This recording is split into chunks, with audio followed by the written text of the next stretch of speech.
The YMCA-YWCA Women of Distinction Awards will take place tomorrow at a gala event at the Winnipeg Convention Centre. Here on Classic 107, we're introducing you to all of the nominees in the Arts, Culture and Heritage category. And it's my pleasure to bring Kayla Gordon into the studio. Over a career spanning more than 35 years, she's had a huge impact on Winnipeg's theatre scene as artistic director of the Winnipeg Jewish Theatre and the Winnipeg Studio Theatre, also as mentor, teacher, currently at University of Winnipeg. Kayla, welcome. Thank you. Well, Kayla, it's been rather a long time since we went to high school together. Yes, we reminded ourselves of that, and I'm not going to say how many years ago. But yes. No, my lips are sealed as well. It's okay. It was more than 35 years ago, though. Yeah. Okay. Well, first of all, congratulations on this nomination. Thank you. What does it mean to you? Well, first of all, I'm quite flattered to be nominated. We go about doing what we love to do, and it's quite an honor to be nominated amongst some other very prestigious people, and some past people who have been recipients of the award. So one of my mentors, Cherry Karpyshyn, I believe, was a woman of distinction. So that in itself for me is quite an honor. Yeah. All right. Well, I've been following your career, your rich and varied experiences over the years. And early on, from 1995 to 2004, you were the artistic director of the Winnipeg Jewish Theatre. What was the significance, and what is still the significance of having a Jewish theatre talking about addressing cultural issues in the Jewish community? Well, we live, as you know, in such a rich cultural city and province and country. So to have something like the Winnipeg Jewish Theatre here in our city is a jewel. It is the only or the longest Jewish theatre running in Canada. There is now one in Toronto. So in itself is quite a feat. The kinds of theatre that I know they still do and did when I was there are very universal. So they speak to anybody, yes, whether they're Ukrainian, Jewish, Italian. They're very universal kind of themes. And so that is something that they always pride themselves on. And I believe, we really took care of, quite strongly when I was there as well.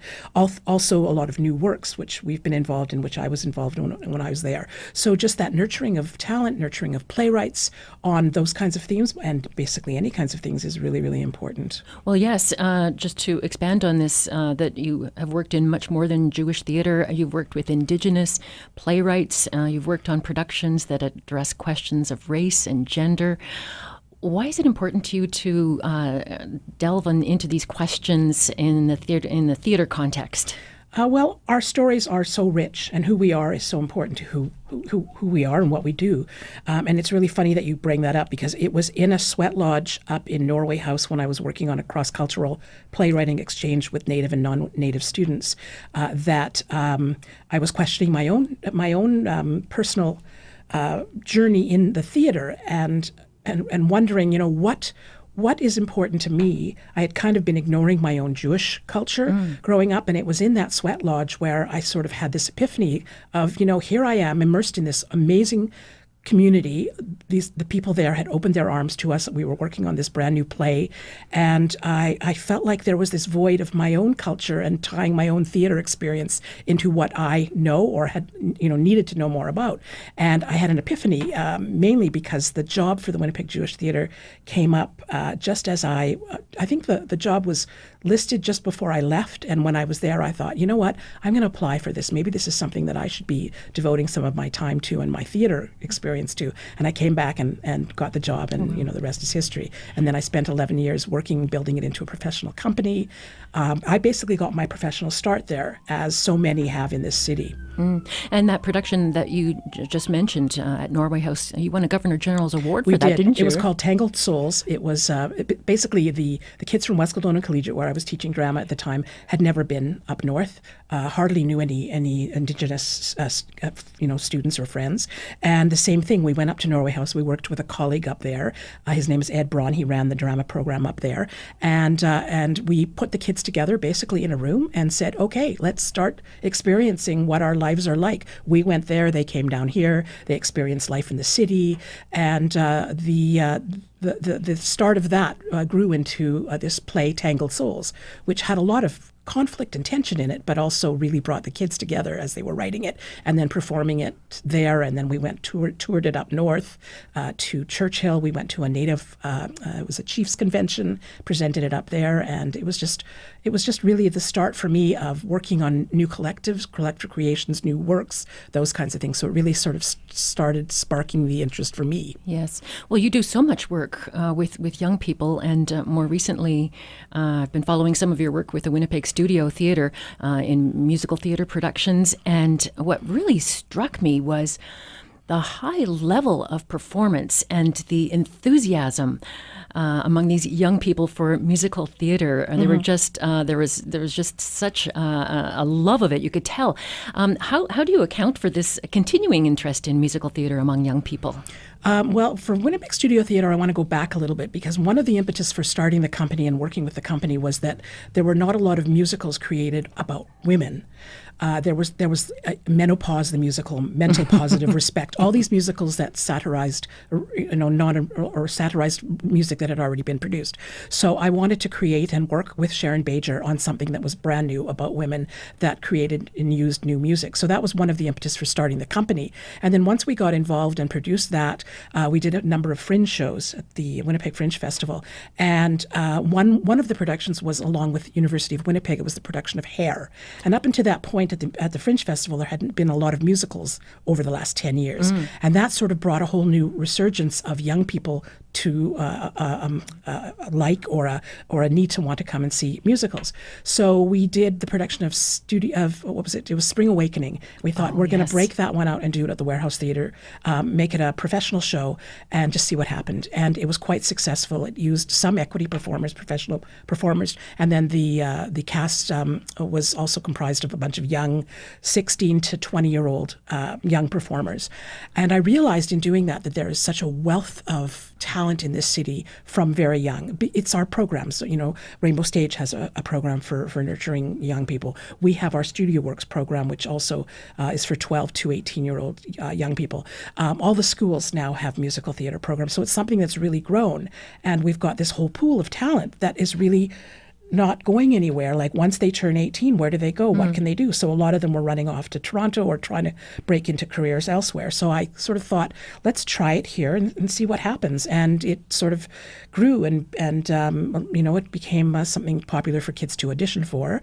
And also we were getting an audience that doesn't normally go to musicals because of the types of musicals that we produce. Right. So it was kind of both sides of it. It was the audience, young people in the audience, plus young emerging artists that wanted a vehicle to perform, and we would hold an audition and think, okay, we'll get 30 or 40 people out, and we'd get over 100 kids coming forward for auditions. Wow. So, so I think I don't know if it's the climate here or what it is, but we nurture young talent here in this city, and it always amazes me how truly talented they are.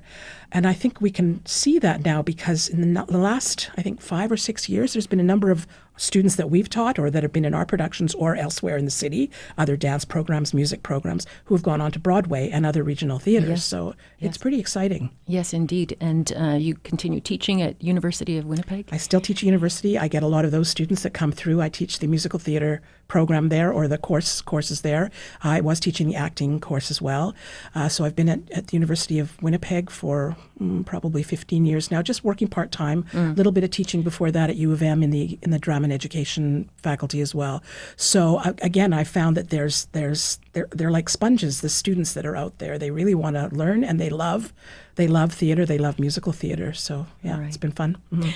Well, as one of the first woman artistic directors in Winnipeg, what kinds of changes have you seen over the years? Well, I guess the biggest change that I've seen is there are not many more, but there are more women, females that are taking the reins at larger theater companies regionally now. So it's kind of like a circle. So if you hire a female artistic director, they might hire a female playwright, and a female playwright will then write plays that have maybe more female characters, and then there's more female actors or actresses involved. So it's a bit of a circle that way. I think, we want to hear female stories. We want to hear all kinds of stories, but often from the female perspective. Because as an artistic director, you sit down and you read many, many plays, and the ones that kind of touch you might be, if you're a female, might be more female stories. I'm not saying that male artistic directors shouldn't or don't pick, plays that are of male characters. But I think sometimes females might look for that or might, feel differently when they read a play like that and want to produce it. Right. So there's been, it's very slow in coming around. I remember when I was at the Winnipeg Jewish Theatre, I would maybe get one play out of 50 that was written by a female playwright. Mm-hmm. I don't know exactly what the numbers are, but I'm sure it's quite a bit higher now, and it's getting stronger. It's getting better. Yes, yeah. Yes. Well, what advice would you have for young women getting into the industry these days? I guess I would say, take the bite, take the risk. The arts are certainly not an easy kind of career to go into, but if you're driven and you've got the desire to create and to write stories that are driven from a perspective that you have, or if you want to act or if, perform whatever kind of aspect of performance, I would say if you're driven by it, take a chance and do it. That's kind of been my attitude. Like, I live by tenacity and a bit of chutzpah. Mm-hmm. I've been knocked down, a few times, but I've never let it stop me. I always sort of try to tell myself not to look sideways, just to look forward. And it hasn't served me too badly. I try not to get jaded by experiences where I haven't, had some success. I just try to carry on. And the biggest thing for me is I haven't waited for others. If I really seriously want to do a project, like if I go to New York and see a project and I really, really want to do it, I'll find a way somehow. I also don't get angry or mad at myself if I can't do it, but I really, if it's something that I'm really passionate about, I'll really give it my all to try to make it happen. And I guess that's the kind of advice I would give to any student or any young professional emerging artist out there. All right. Well, very sage advice. Yeah. And you are interested in so many facets of the arts. We haven't even talked about film, but you're also interested in photography. Yeah, I guess it's something. I've always been the resident family photographer ever since my kids were small. I've always done it, but now I'm sort of trying to find the time where I can travel and go on photography workshops. And it's the same kind of thing. Like, when I'm taking a picture, I'll look for a story, much like I will when I'm going to a good play. You sort of look to what is the story, yes. what is the photo telling you here. And so I found that I like doing street photography because I'll like just quickly taking a shot of something and go, oh, what's that story there? And if you can see that in the picture, it's the same as seeing it in a set design or seeing it in a subject matter of a play. So, yeah, I think that's why I've just realized that recently, that street photography is kind of where I like to be. And I just dabble in it. I'm certainly not a professional, but it's sort of my sideline. It's something that I might do when I retire someday. Right. But then it just shows that all of these aspects of art are influencing you in so many different ways. Yeah, that's true. That's very true. Well, Kayla, it's great to catch up with you again. Thank you so much for coming into the studio. Great to see you. Congratulations again on your nomination. Thank you. I'm again quite flattered, and yes, it's quite an honor. And the Women of Distinction Awards will take place tomorrow, May the 3rd, at the Winnipeg Convention Centre.